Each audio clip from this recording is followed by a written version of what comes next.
దగ్గర గెలిచిన తర్వాత పార్టీలు మారి గెలిచిన తర్వాత ముందటి వరకు ఉన్నటువంటి పార్టీని వదిలేసి అధికార పార్టీలకు పోయి బహుశా తెలంగాణ రాష్ట్రంలో మొట్టమొదటి చేరిక కావచ్చు మెదక్ జిల్లా నుంచి చరిత్రను తిరిగి రాయబోయే విధంగా మరి ఇంతకుముందు అక్కగారు చెప్పినట్టు కొన్ని ఇబ్బందులు ఉండే కొన్ని బాధలు ఉండే అవి బహిరంగంగా చెప్పుకోలేనివి అన్న హరీష్ అన్నకు కూడా అన్ని విషయాలు తెలుసు.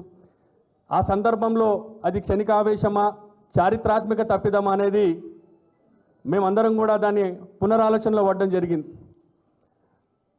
18 యుగాలుగా గడిచినాయి. మాకు గెలిచిన 3 రోజుల నుండి నేనైతేనే గెలవగలిగిన నాకంటే మించిన మొగోడ లేడీ ఎక్కడ అని చెప్పేసేటువంటి ఉత్తమ కుమార ప్రగల్భాలు పలికినటువంటి వారి కింద పనిచేయడం కూడా చాలా సిగ్గుమాలిన చర్యగా భావించినాం మేము. అరే గెలిచినప్పటి నుంచి నియోజకవర్గం అభివృద్ధి చూడరా నాయన అంటే అంటే సిద్దిపేట పోదాం పరి బండ్లు కట్టరు అంటారు. అరే సిద్దిపేట మనకెందుకు ఎంబడబడి కొట్టి చంపుతారు మనల్ని సిద్దిపేటకి ఎందుకంటే వెళ్ళి మనం అందరం సిద్దిపేటకు పోవాలంటాడు. గెలిచిన పని వదిలిపెట్టేసేయండి సిద్దిపేటలో కార్లు కట్టుర్రి బండ్లు కట్టుర్రి లేదంటే హరీష్ అన్నని తిట్టుర్రి లేకపోతే కేసీఆర్ గారు తిట్టుర్రి కేటీఆర్ గారు తిట్టుర్రి.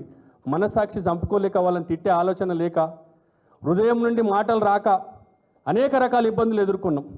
అక్కడ ఉండాలంటే కేసీఆర్ గారిని తిట్టాలి, అక్కడ ఉండాలంటే కేటీఆర్ గారిని తిట్టాలి, అక్కడ ఉండాలంటే హరీష్ అన్నని తిట్టాలి లేదా హరీష్ అన్న క్యాంప్ ఆఫీస్ మీదకి బండ్లు కట్టాలి.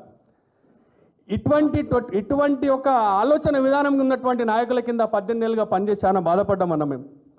చీటికి మాటికి చిన్న సందర్భం వచ్చినా కానీ కూడా హరీష్ అన్నని తిట్టాలి లేకపోతే ఫ్లెక్సీలు కాలబెట్టాలి లేకపోతే ఏదైనా ఒక విధ్వంసాన్ని సృష్టించాలి.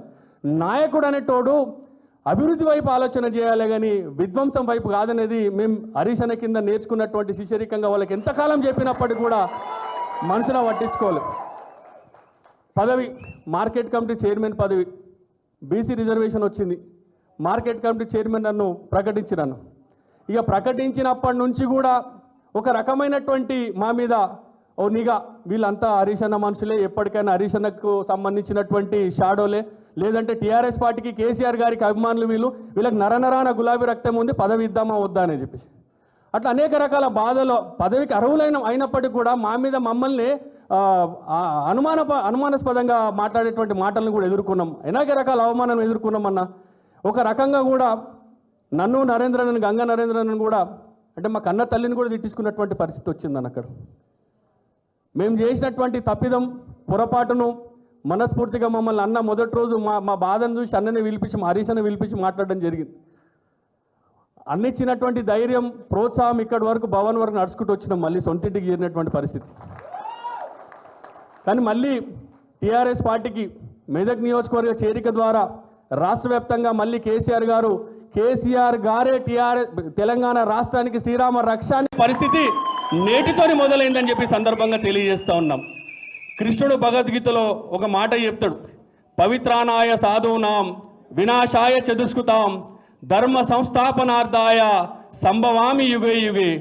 ఏ యుగముల అన్యాయం అధర్మం ఎక్కడైతే విర్రవిగుతుందో ఆయా యుగములలో ఈ ధర్మాన్ని కాపాడడానికి న్యాయాన్ని కాపాడడానికి నేను వస్తానని చెప్పేసి ఆనాడు కృష్ణుడు అర్జునుడితో ఈ విధంగా చెప్పిండు.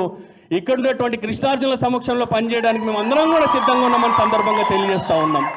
మమ్మల్ని తిరిగి హక్కున చేర్చుకొని బిడ్డలాగా తమ్మునిలాగా ఆదరించి మరి బీఆర్ఎస్ పార్టీలో మమ్మల్ని మరోసారి కూడా మేము చేసిన పొరపాట్లే కావచ్చు మేము చేసినటువంటి కొడుకు దారి తప్పితే తండ్రి సక్రమ మార్గంలో నడిపినట్టు మమ్మల్ని మేము తప్పినటువంటి దారిని మా హరీష్ అన్న తండ్రి రూపంలో మమ్మల్ని సక్రమైన దారిలోకి తీసుకొచ్చి తిరిగి బీఆర్ఎస్ పార్టీకి మీ సేవలు అవసరం అని చెప్పేసి మమ్మల్ని తీసుకురావడం జరిగింది. మెదక్ నియోజకవర్గంలో ఎమ్మెల్యే గారికి విజన్ లేదు, ఆలోచన లేదు. ఎన్నికల సందర్భంగా హరీష్ అన్న చెప్తుండే ఆర్డబ్ల్యూఎస్ తెలియదు, ఆర్ఎండ్బి తెలియదు, పిఆర్ తెలియదు, ఏం తెలియదు రాబోయే వానికి ఏం ఓట్లు ఇస్తారని చెప్తుంది. అర్థం కాలే. అప్పుడున్నటువంటి పరిస్థితి అప్పుడున్నటువంటి ఆవేశంతో అంటే ఒక రోడ్డు మీద నిలబడతాం ఏ బస్సు వస్తే ఆ బస్సు ఎక్కాలని ఆలోచనతో ఎక్కేసాం పోయినాం. కాకపోతే వెళ్ళే ప్రయాణం తప్పుడు ప్రయాణం అని ఆలోచన చేసి తిరిగి మేము ఈ సొంత గూటికి రావడం జరిగింది. మమ్మల్ని ఆదరించి ఇంత పెద్ద కార్యక్రమాన్ని ఏర్పాటు చేసి అన్న రామన్న మరి హరీష్ అన్న అక్కగారు ఆధ్వర్యంలో తిరిగి టీఆర్ఎస్ పార్టీలో చేరుతున్న సందర్భంగా వారికి నా శిరస్సు వంచి నమస్కారాలు తెలియజేస్తూ భవిష్యత్తులో మెదక్లో టీఆర్ఎస్ పార్టీ బీఆర్ఎస్ పార్టీ పునర్నిర్మాణాల భాగంగా మేము అందరం కూడా కలిసి పనిచేస్తామని మేము మాటిస్తూ